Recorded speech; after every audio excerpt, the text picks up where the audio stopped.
Estamos começando nesse momento o nosso Código de Honra, um programa da Faculdade de Direito FMU em parceria com o IASP, Instituto dos Advogados de São Paulo. E hoje o nosso assunto é um assunto muito interessante que pode realmente ser assim, entrar na casa das famílias com muita preocupação. Falar sobre herança, quem não gosta de saber? Todo mundo, né? Então, hoje nós estamos trazendo aqui ele que é mestre e doutorando pela Universidade de São Paulo, professor de Direito Civil em cursos de graduação e pós-graduação, e é com um grande prazer que nós estamos recebendo o doutor, advogado Wilson Ricardo Ligeira. Tudo bem, doutor Wilson? Tudo bem, Elô. É um prazer estar com você mais uma vez. Eu também fico muito satisfeita porque é um grande professor, tem muito para nos falar, muito para nos informar. E a respeito de herança, eu acho que é um assunto que é muito polêmico.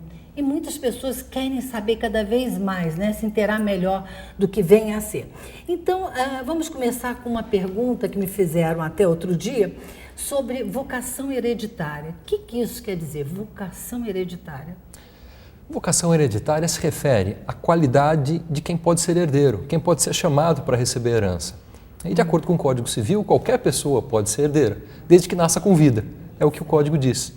Mas além das pessoas já nascidas com vida, também aqueles nascituros, os que ainda não nasceram, mas já concebidos. Ou seja, o embrião também pode ser herdeiro, né? Desde que nasça com vida. É o único requisito que a lei coloca. E curiosamente, na sucessão testamentária, até mesmo quem ainda não foi concebido também pode ser chamado a suceder. Isso não quer dizer que vai ser herdeiro, porque aí nós temos que fazer uma distinção, né, entre vocação hereditária e ordem de vocação hereditária. Então não basta, em tese, poder ser herdeiro, mas tem que também constar na ordem de vocação hereditária que a lei prevê. E tem que ter patrimônio. Ah, sim. Ou não? Se não houver patrimônio, a pessoa acaba recebendo o que não existe, né, Lô? Não existe, né? Porque aí, complicou bastante. Isso sem contar que há a possibilidade também de ser herdeiro e herdar dívidas, né? Muitas pessoas não sabem disso. É verdade, né? Mas nem toda herança ela é vantajosa, pode ser que nós estamos recebendo um patrimônio negativo. Isso quer dizer, a pessoa morre, deixa as dívidas, aí o herdeiro vai ter que arcar com elas, ou não necessariamente? Na realidade, a pessoa não responde com o próprio patrimônio, nem seria justo isso, não teria cabimento, né? Mas o que vai acontecer num caso como esse é que ela simplesmente não vai herdar nada. É feito um inventário, muitas vezes um inventário negativo, ou então são pagas as dívidas do falecido e não sobrando nada, infelizmente, os herdeiros acabam nada recebendo. Mas não o herdeiro vai ter que pagar essa dívida. Não, tirar do próprio bolso, do pelo menos bolso não pode. Agora também nós sabemos que o atual Código Civil vem com várias novidades, né? Quais são as principais novidades? A principal novidade que o Código estabeleceu dentro do direito sucessório diz respeito à sucessão do cônjuge. O cônjuge ele teve uma posição significativamente melhorada, pelo menos em dois aspectos principais. O primeiro deles, porque ele deixou de ocupar apenas a terceira classe naquela ordem de vocação hereditária, que é uma ordem preferencial que a lei estabelece, de quem é chamado para ser herdeiro, receber herança. Então, o primeiro cônjuge só herdaria se não houvesse descendentes, por exemplo, não houvesse filhos, netos do falecido, e se também não houvesse ascendentes, pai, mãe, avós. Hoje o cônjuge ele herda junto com os filhos, dependendo do regime de bens, e também herda junto com os pais do falecido, independentemente do regime. Essa é a primeira grande novidade. A segunda novidade é o cônjuge ter sido considerado herdeiro necessário. Antes ele não era. Hoje ele foi elevado a essa categoria de herdeiro necessário. Como assim, herdeiro necessário? Herdeiro necessário diz respeito àquele herdeiro que não pode ser afastado da sucessão por vontade do testador.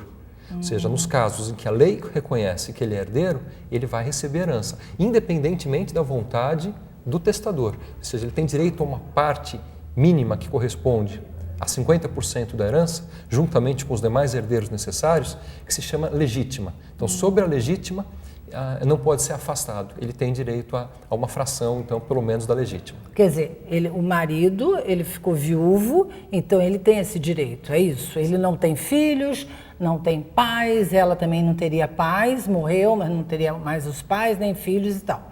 Então, esse cônjuge pode realmente ter uma parte da herança. É uma parte ou é a herança? Depende se ele vai concorrer ou não com outros herdeiros. Nesse caso não tem filhos, não tem pais, aí ele vai receber toda a herança. Certo. Né? E aí, poderia, por exemplo, o falecido fazer um testamento, ter feito, né, um testamento afastando o cônjuge da sucessão, agora não mais. Antes do novo código podia, agora não. Agora, sendo herdeiro, ele tem direito, no mínimo, a 50% da herança, que corresponde a isso que a lei chama de legítima. Mas se ele fosse separado, não, né? Não tem direito a nada. Separado, diz que está divorciado, não, né? Se ele for separado, de fato, até 2 anos da separação de fato, ele ainda poderia herdar. Ainda poderia. Até 2 anos da separação de fato. E talvez, além disso, se ele não foi culpado pela separação, que eventualmente pode acontecer, ele não ter sido culpado. Por outro lado, se houver separação judicial ou divórcio, aí ele deixa de ter direito à herança. Até porque o divórcio, principalmente, quebra o vínculo matrimonial. Né? A separação judicial vai pôr fim à sociedade conjugal estabelecida. Então, não haveria mais sentido que ele continuasse sendo herdeiro daquela pessoa. Certo. Agora, regimes de bens, né? Como é que é? Como é que é esse regime de bens mesmo, que a gente pode, assim, classificar? Se o cônjuge for chamado a suceder juntamente com os filhos do falecido, ele será ou não herdeiro dependendo do regime de bens adotado naquele casamento. Então, o que o Código fez? O Código levou em consideração algumas situações em que o cônjuge ficaria completamente desamparado. Era relativamente comum, isso estava, na verdade, ocorrendo cada vez com maior frequência, que o falecido deixasse um filho fora do casamento, ou um filho tido antes, ou mesmo durante o casamento, mas reconhecido. Outra pessoa, reconhecido. Reconhecido, né? Um só filho, que de fato. Ou às vezes, ainda não houvesse sido reconhecido, que entrasse depois da morte dele com uma ação de investigação de paternidade e obtivesse esse reconhecimento judicial. Mas quem que poderia fazer isso? O próprio filho, né? Ou muitas vezes representado pela genitora, pela mãe. Né? E muitas vezes o falecido nem sabia que de uma aventura extraconjugal ele tinha tido um filho. Né? Mas aí depois da morte dele esse filho aparece.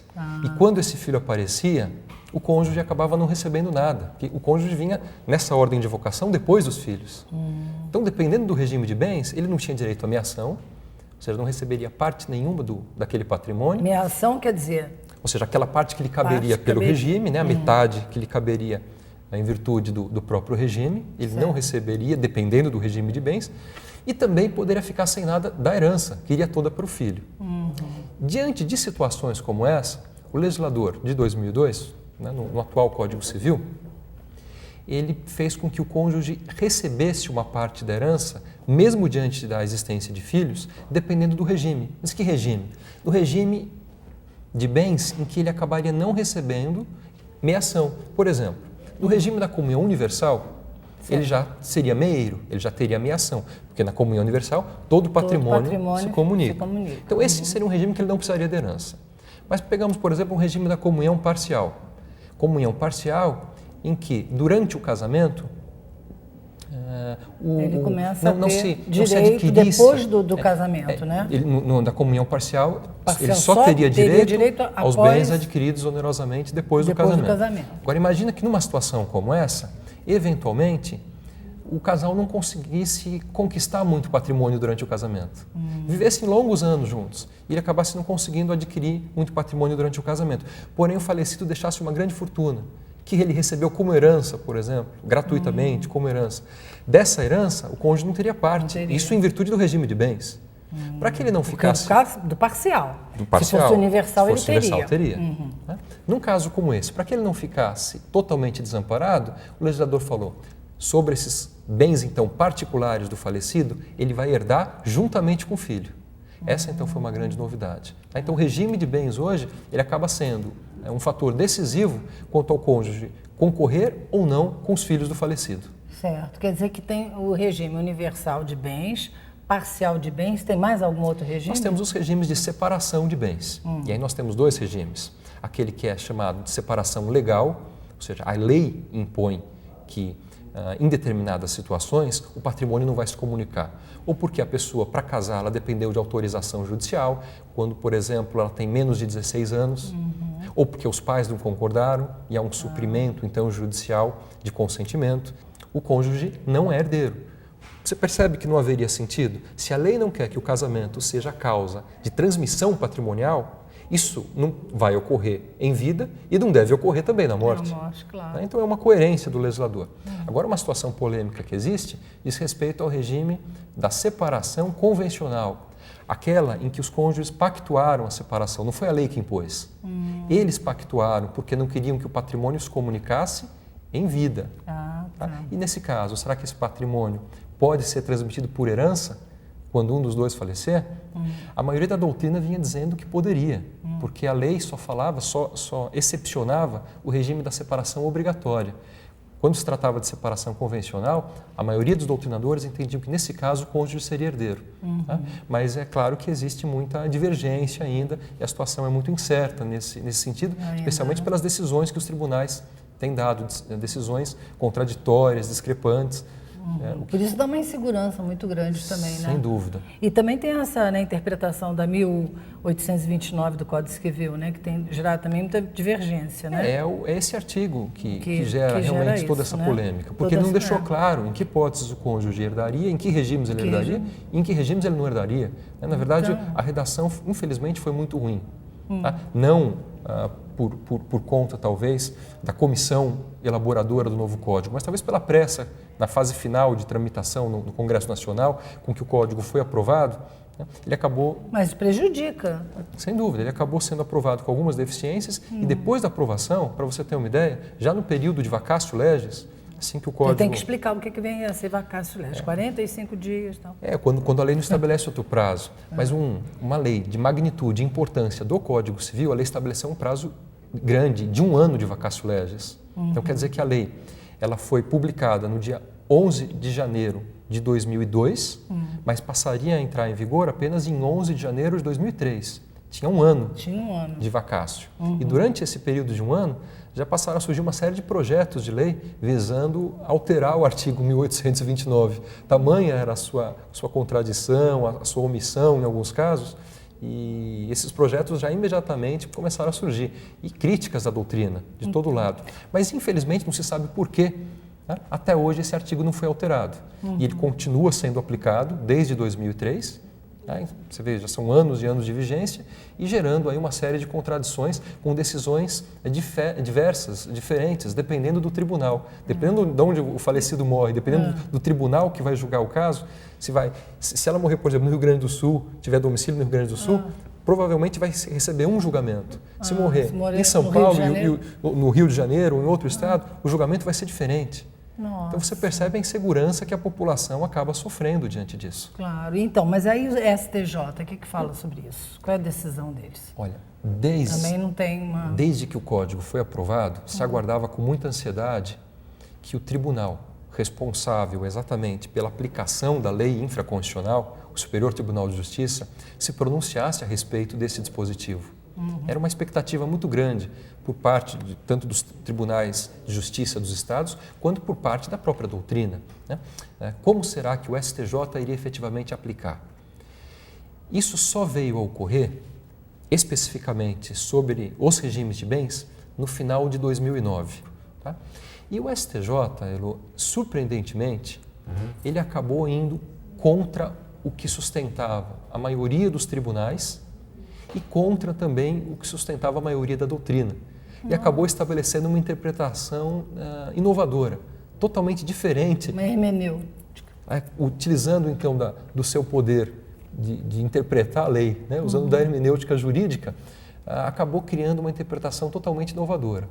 A questão que surge agora é, será que essa interpretação é boa ou é ruim? Será que ela vai trazer benefícios e pacificar o entendimento ou ela vai deixar a população uma incerteza maior ainda no mês? E união estável?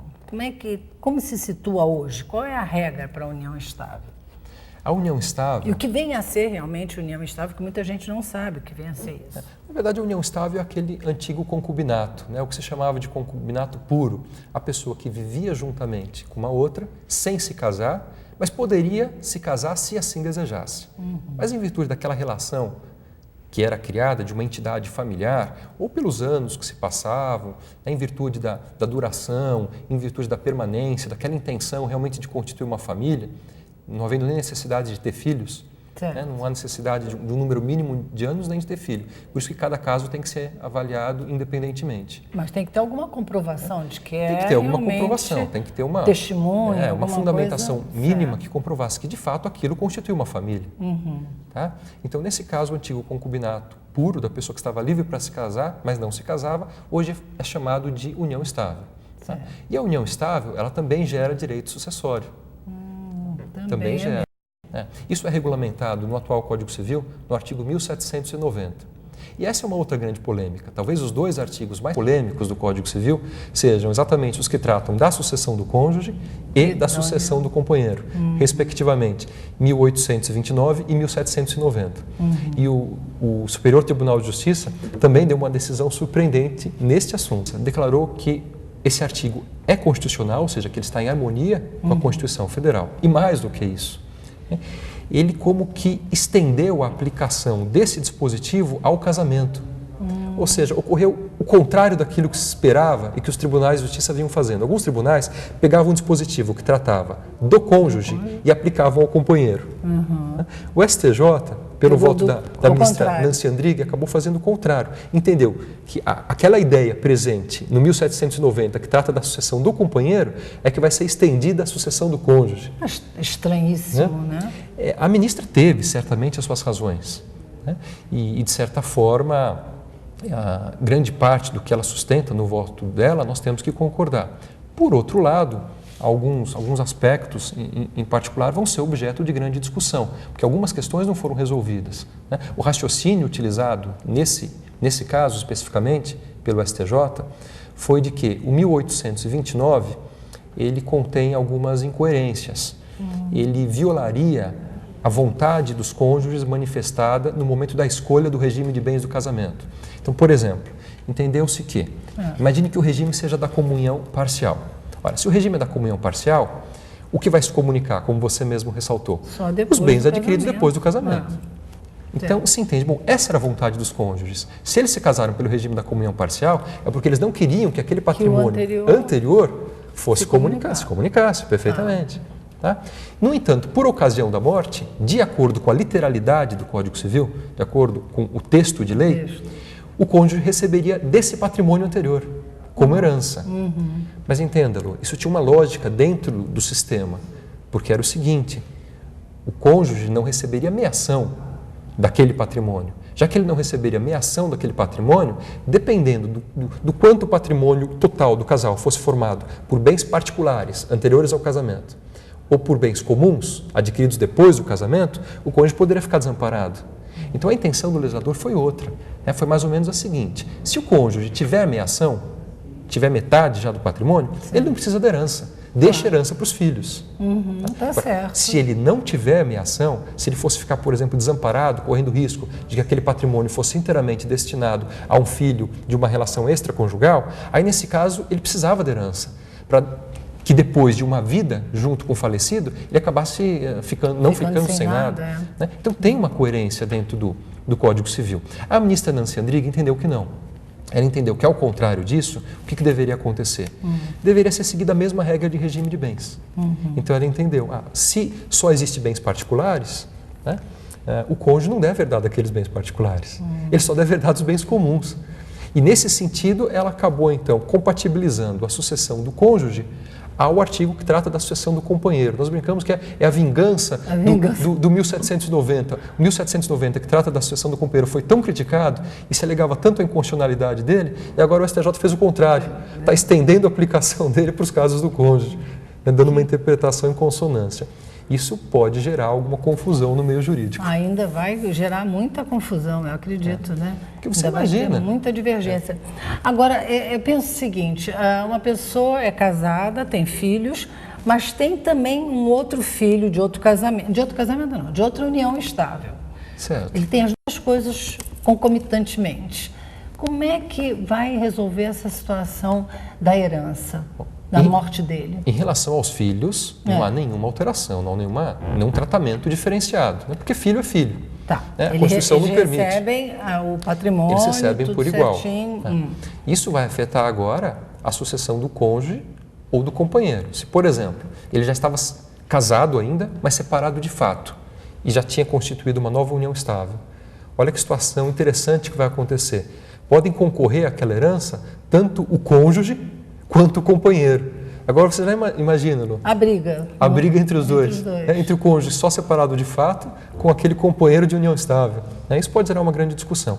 E vai repercutir também de forma diferenciada, dependendo dos filhos. Serem, por exemplo, daquele cônjuge, todos os filhos, ou um filho do cônjuge e um filho do companheiro, ou dos dois filhos do companheiro. Isso vai repercutir também no quanto o cônjuge vai receber como herança. Então, mas aí também não poderia dizer que seria uma bigamia?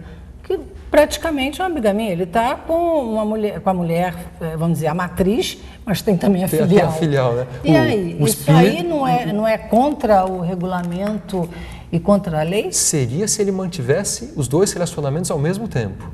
Mas se ele tiver ao mesmo tempo... Se ele tiver ao mesmo tempo... Ao mesmo tempo. Aí não se configura a união estável.